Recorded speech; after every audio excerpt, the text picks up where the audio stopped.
ওকে। আমার জীবনটাই পরিবর্তন করে দিচ্ছে এই ফুটবল। অ্যাকচুয়ালি এইটা আমি একজন প্লেয়ার ছিলাম। এই প্লেয়ারের আবেগের জন্য আমার ফুটবলের সাথে জড়িত আমার লাইফ। আজকে আমার জীবনের যত অ্যাচিভমেন্ট আছে, যত কানেকশন আছে, সবকিছু ডেভেলপ হয়েছে এই আবেগের জন্য। আজকে আমি এমন একটা পরিবেশ, এমন একটা জায়গায় আছি। আমাদের শ্রদ্ধা হাদি ভাই মারা গেছে, তার একটা কথা আছে, বাঁচলে বাঁচার মতো, বেশি দিন বাঁচার দরকার নাই, কিন্তু ওই সময়টাই যেন কিছু কইরা যেতে পারি। সো বাংলাদেশ ফুটবল বা বাংলাদেশের ফুটবলের ভবিষ্যৎ, আমরা এটার পিছনে বিলিয়ন ডলারের বিজনেস ডেভেলপ করতে পারবো, যার পিছনে আমরা একটা কমিউনিটি ডেভেলপ করতে পারবো, যার পিছনে আমরা হাজারো পোলাপানের কর্মসংস্থান হবে, যার পিছনে আমরা গ্লোবাল একটা ইজ্জত পাবো। দেশকে ব্র্যান্ডিং করার জন্য স্পোর্টসের থেকে বড় কোনো কিছু নাই। সো যারা ফেডারেশনে আছেন বাংলাদেশের, ব্যক্তির রবিন আমি খারাপ হতে পারি, আমার কথা কারো ভালো না লাগতে পারে, আমি বেশি কথা বলতে পারি, আমি অনেক সময় আমার চেহারাটা ওই রকম না, যে অনেকে বলে যে অনেক কথা বলেন আমাকে নিয়ে নেগেটিভ। কোনো সমস্যা, আপনারা বলুন।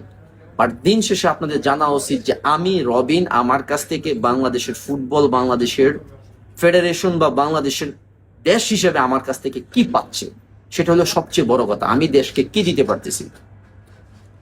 আমি দেশের জন্য, ফুটবলের জন্য কাজ করতে চাই না। আমি দরকার ফেডারেশনের কোনো চেয়ার, না কোনো পদ, না কোনো ব্র্যান্ড।